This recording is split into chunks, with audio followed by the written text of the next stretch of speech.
Drawing water droplets is a fun little exercise for practicing your shading skills, especially for those days when you don't have an idea of what to draw but you still want to do some practice. Essentially, what we're practicing is using light and dark values to create a three-dimensional illusion on paper. And to do this, you have to have some good basic shading skills. If you haven't tried the shading exercises in this video, I'd recommend doing that first to test your shading level and to make sure you know how to create light shading, dark shading, and transitional shading. Otherwise, let's give it a go. We're going to try 3 different droplet variations. I'm using a 3B pencil. You can use any pencil, an HB or a 2B pencil, something that you can shade dark with. And I'm also using a putty eraser, and I may use an old paintbrush or piece of tissue just for blending with. But the point of this exercise is to practice our shading skills and to not rely on these blending tools. If we draw a water drop and we imagine the light is coming from one direction, I'm going to bring the light in from the upper left-hand side. What's going to happen when this light hits the water is it's going to create a strong reflection or a highlight. And then the opposite side, it's going to cast a shadow. But there's an interesting thing that happens when the light hits the water drop. It actually comes through the water and it disperses or diffuses to the other side of the drop. And so this bright highlight here is actually going to create a really light area on this side of the drop. And beneath the highlight here is going to be quite dark. So our light areas are going to be here and here. And our dark areas are going to be in the shadow and also underneath and maybe a little bit around the highlight. Sometimes you'll also find that there is a reflected light area on the surface that the water drop is sitting on. And we're going to try a couple of water drops out. The first one we won't include the reflected light, and then the second one we will. So draw a shape, keep it quite small, choose where your light source is coming from. I'm going to stick with the upper left side. You could draw a highlight that's more like a rectangle and curves around the water drop, especially if you're imagining the light source is coming from a window up here, but it could also just be an oval. And then indicate very lightly where the shadow is going to be. Usually starts around the side and sort of comes out a little bit because it's the shadow of a round shape. And then we're going to shade in the darkest areas first. Not as dark as we're going to go, so maybe just a mid-grey. We'll shade in the dark areas and then we'll add some transitional shading between the light and the dark areas. So I'm going to come just around the top of that highlight. And then I'm also going to shade the shadow.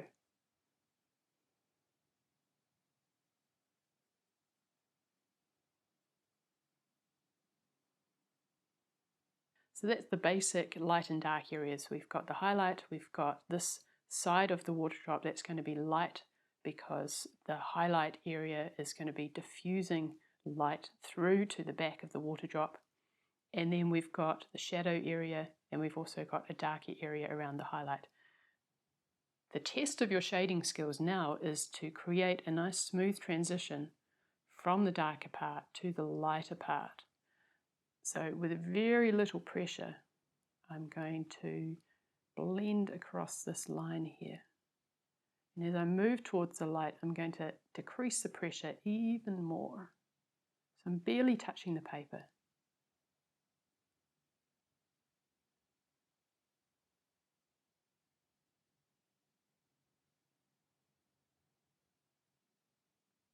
And I'm kind of making this shaded area a little bit circular so it matches the shape of the drop.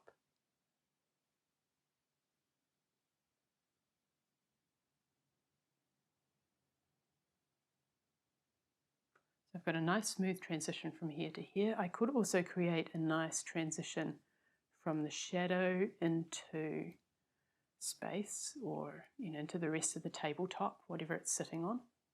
just so the shadow starts to disappear.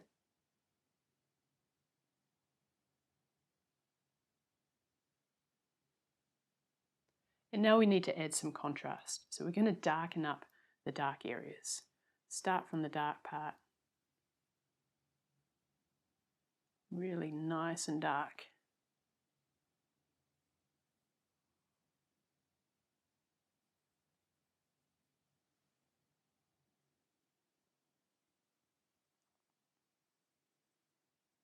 And then we're going to blend that dark shading into our light shading.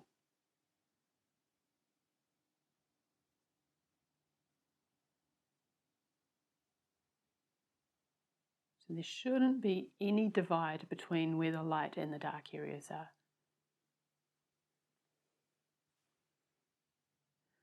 It's a little bit wonky up here. I'm just going to try and gently round that out.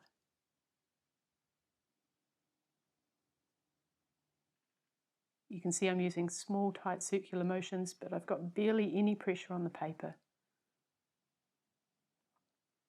It's got a little bump up there.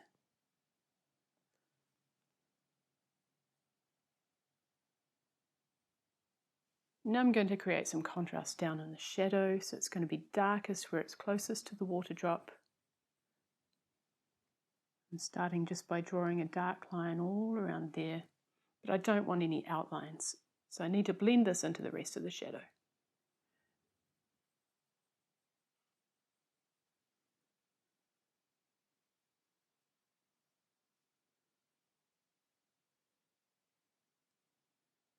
And as I move towards the light area, I'm going to lessen the pressure.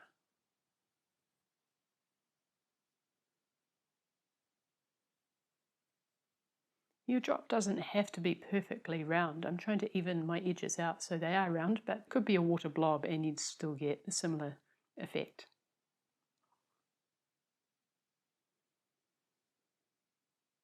You can keep playing around with this, deepening the shadow areas and smoothing out your blends for as long as you like, depending on how realistic you want this to be. But if you've got the lights and the darks in the right place and you've got smooth transitional shading, then you should be starting to get something that looks three-dimensional.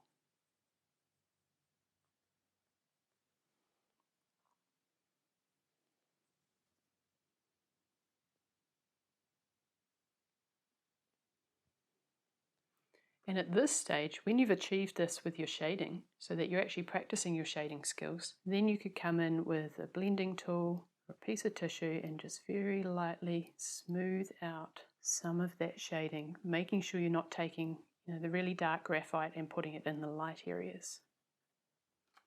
You could do the same thing with the tissue, you just have to be very careful about where you're touching the paper. If your highlight has lost a bit of its white, then you could use your putty eraser just to clean it up a little bit.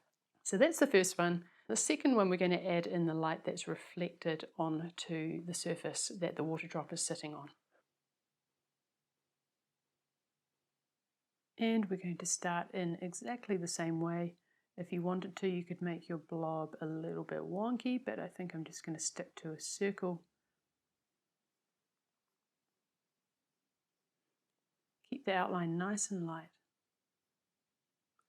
Choose your light source and add in the highlight. Indicate where the shadow is going to go. And this time we're also going to add an area that is going to stay light. It's opposite the highlight area within the shadow. And be careful that your lines here aren't too dark. It's just a couple of marks to show where that's going to be. Sometimes it's shaped like this, or you could have it shaped more like this. And then we're going to shade in the darker areas first. Nice light pressure on the pencil. Remember, to get light pressure, it helps to hold your pencil further back so that the pencil is just resting on the paper. You're not pushing down. And holding the pencil further back also means that you get more contact with the side of the pencil lead and you can get more even, broader shading marks.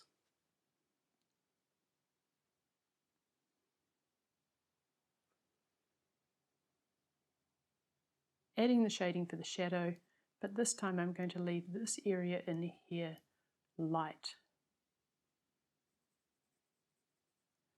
We can imagine the shadow comes up and around that light area. It's reflected light on the tabletop or the surface, whatever it's sitting on.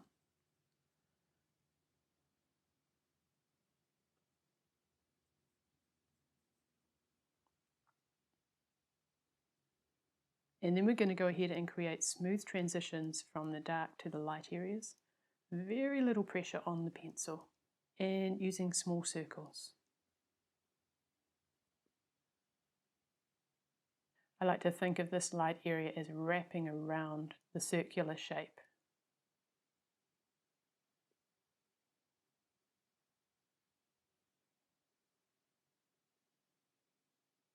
And we can add some contrast, starting with the darker side, building up the shading over here. So now I've got more pressure on my pencil and I'm using small tight circular marks together. And that's going to fade out as it comes towards the lighter area. A little bit of a darker area on the side of the highlight as well, just to define that highlight.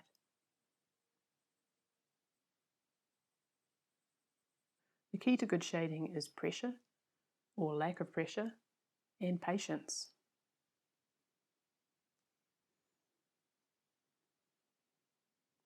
I'm going to add some contrast into the shadow. The darkest area here, it fades out as it starts to come around towards the light. Same on this side, very dark in here and then starts to fade as it wraps around, and also starts to fade as it comes out away from the water drop, and it's very soft around this reflected light area.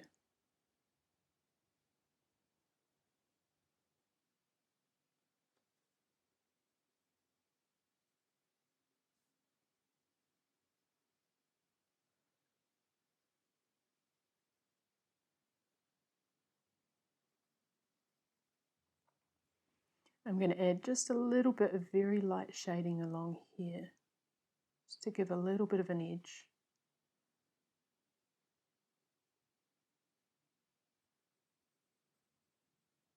So all of the shading is smooth transitions from dark to light. There's nowhere where you can see, a dark patch isolated on its own. It's always fading into something else.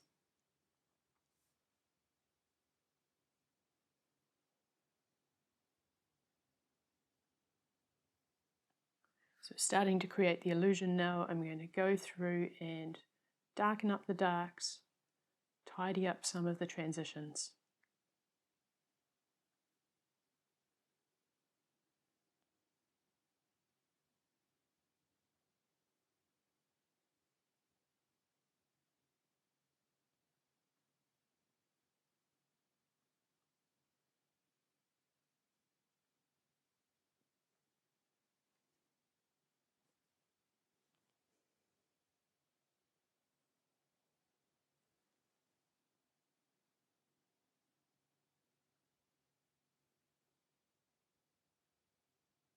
You can use your putty eraser just to clean up any areas.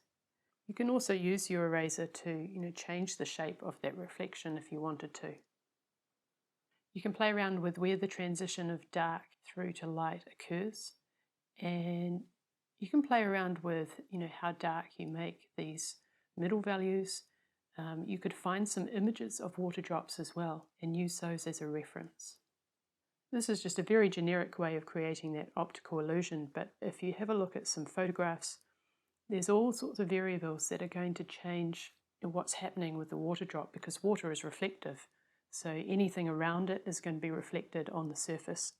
And if you've got more than one light source, then there might be two reflections, two strong highlights, all sorts of things that can change the look of it. We're going to do one more, and this one is going to be a drip. I'm drawing a drip shape, and we're not going to worry too much about what's happening up here. That's going to be very light. But I'm going to imagine that the light source is coming probably a little bit more from over this side this time, so I can really focus on this bottom area of the drip So light source is coming from here. There's going to be a highlight around here following the shape of the drip. And then there's also going to be a light area around here on this side of the drip. So that's where the light has come in through the highlight and then been diffused through the water and coming out on the other side. And I'm going to add a shadow in around here as well. Putting in where the dark areas are going to go, and like I said, just let things fade out up the top here.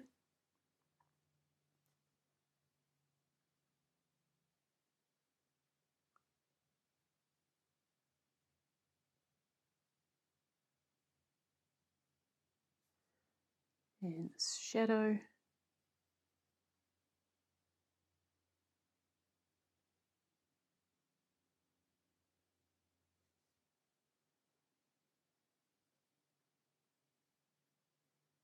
All of this area in here is going to be shaded in, and it's going to slowly transition to this exit point of the light.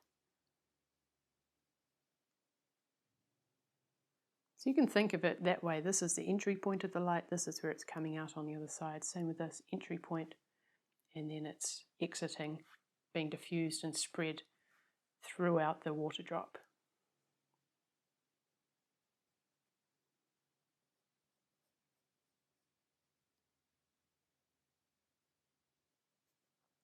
You want to keep this reflection parallel to the edge of the water drop here, like it's wrapping around the water drop.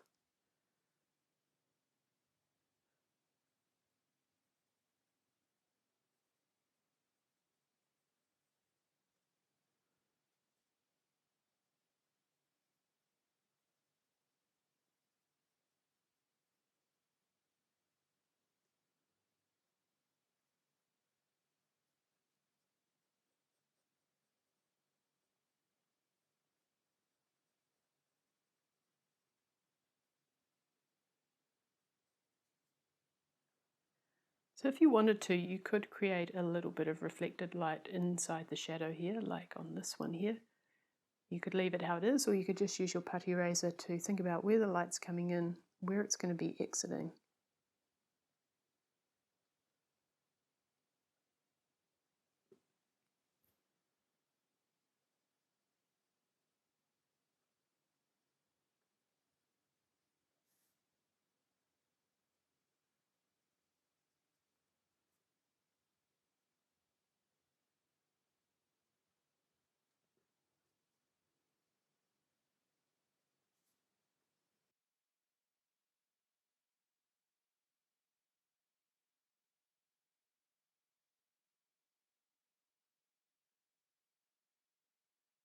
And now you can use your imagination and try out a variety of different shapes, focusing on creating a 3D illusion through careful transitional shading.